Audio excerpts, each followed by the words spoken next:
Hi, I'm Joan Newcomb, and today's morning musings is when you lose everything, then what? I'm doing a series of daily morning musings, and I'm using posts from my blog, Adventures in Density and Effort, as inspiration. Now, I wrote these a while ago, and the world has completely changed since then. My information is evergreen. However, if I encounter anything that is completely out of date, I will give you the most recent information. At the end, I will summarize the topic based on what's going on in the world today. I also have some special offers, so stay tuned to the very end to see what they are. When you lose everything, then what? What happens after you lose everything? On Monday, we had a full moon, and North America had a hurricane. It roared through the Caribbean, across Florida, and up the East Coast, where it made landfall and encountered a cold front and kept going. I think this was Hurricane Sandy. The death toll as of today is 90 in the US and almost as much in the Caribbean. 60 million people were affected. We've been going through a collective evolution of consciousness. Everyone is feeling it in different ways. It's a disintegration of everything we believe is solid and real. If you identified with your career, you were probably laid off. If you identified with your marriage, you're probably divorcing. If you thought you were your social status, your car, or your house, guess what? 60 million people got a big boost in that direction this week. Now what? When you lose everything, you feel like dying. The pain is unbearable. How do you keep breathing, let alone putting one foot in front of the other? How do you get through this? It ain't easy. I looked back to the few significant times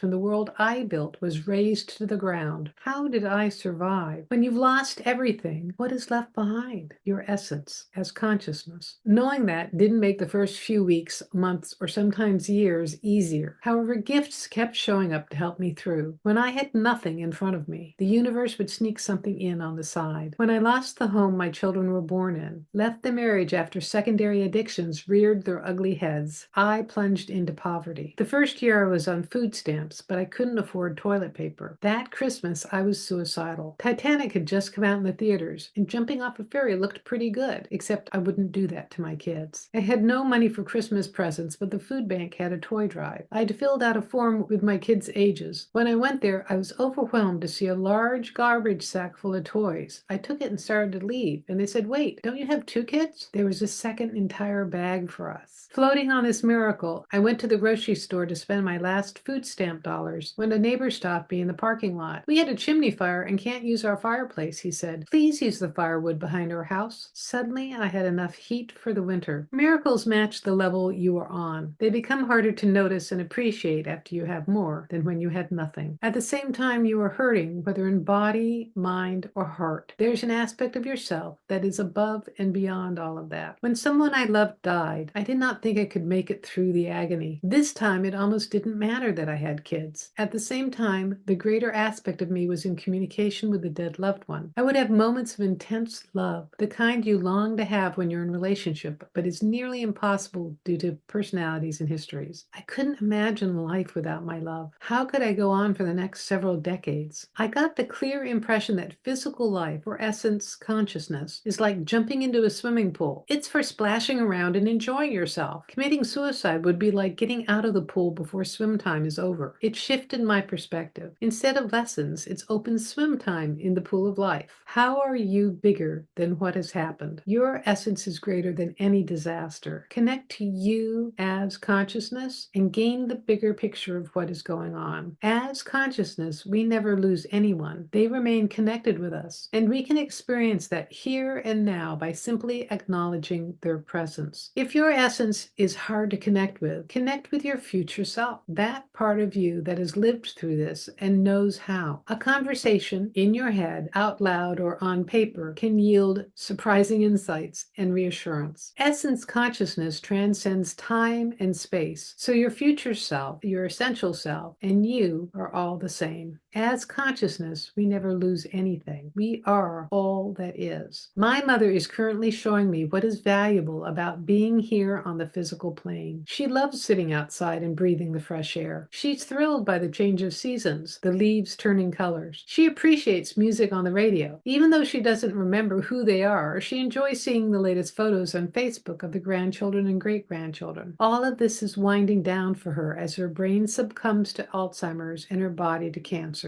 It is a slow withdrawal from this world, a prolonged labor into the next. Doors close to one experience and open to something infinitely new. As consciousness, we're excited about the possibilities, about creativity, creating. What is left after great loss? Everything. Okay, so I am recording this a couple days before Hurricane Milton hits Florida, and they just had Hurricane Helene mow through Florida, through the Carolinas, into Tennessee, and it's kind of a terrifying prospect of what's hitting Florida on Friday, Saturday. Today is Tuesday. It's going to be a Category 5 hurricane. It's the largest ever recorded in the Atlantic, and I'm actually really caught up in reading all the news about it, mainly because I'm flying to New York on Friday, and what I notice is that the hurricane's going to cross Florida and then go straight out into the Atlantic, which is really nice because often it does go up the East Coast. And that's what Hurricane Sandy did. It went up the East Coast with the same force as it had hit Florida and the Carolinas. And it was terrifying to people in Long Island. And in fact, there's been posts on social media of people who lived through that experience and are resonating to what the people experienced with Helene and are about to experience with Milton. So I reflect on that because I've not ever lost anything to that massive degree. I've lost different things where I felt like all the things I was working on, creating and trying to keep or save just get erased and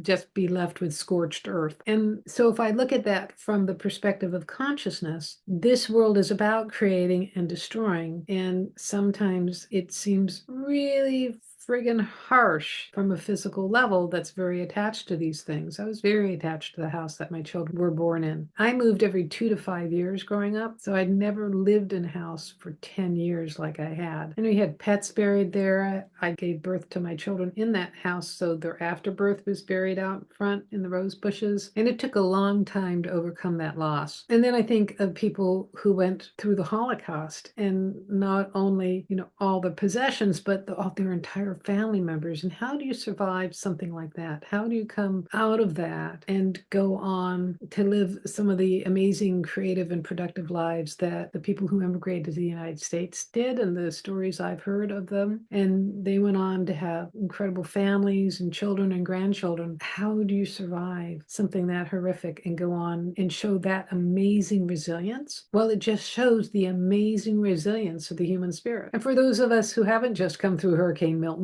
at the time of watching this, we can keep it simple by aligning as consciousness, operating as consciousness, and making choices and actions from the perspective of consciousness. And when you do that, your life reorganizes in your favor. And the other thing I want to say is that from the perspective of consciousness, there is no good or bad about creation or about loss. So people weren't bad that had everything taken away from them. This world of creating and destroying is very neutral. It's all about having the experience. As consciousness, we are infinite and we are infinitely creative. And that's our opportunity here on this planet, is to create. So if you've had an experience like this, please leave me a comment below. I love to read your comments. And if you like these videos, please share them with your family and friends and on your social media. And please click the like button and subscribe or follow, because that way you're telling the algorithm to distribute this far and wide and get this out to people who really need to see this information. And if you'd like a free sample of one of my consciousness techniques, click on the link below to the skybox technique. It'll give you a drone's eye perspective of what's going on in your life, actually a perspective as consciousness to everything that's going on, and deeper insights and awarenesses. And if you'd like some manifestation techniques, Manifesting Money and Miracles is my self-study course. It's a basic energy training on how to completely change your outer circumstances. And you can access that below. Also below, you can book a private session with me where I take a look at you as consciousness and what's going on in your life today. And then I can answer any questions that you might have, whether it's about relationships, about money, about what's coming up in your future. And I can also talk to your deceased loved ones, and it's all recorded just for you. And if you want to know more, my website is joan-newcomb.com. If you want to learn how to do this for yourself, that is navigate your life as consciousness with the help of some of my consciousness techniques, Manifesting Money and Miracles is a great preparation for my coaching special, where I work with you one-on-one and give you specifically chosen consciousness techniques so that you can transform your life. And you can access that at my website, joan-newcomb.com. And I'll see you tomorrow in another Morning Musings.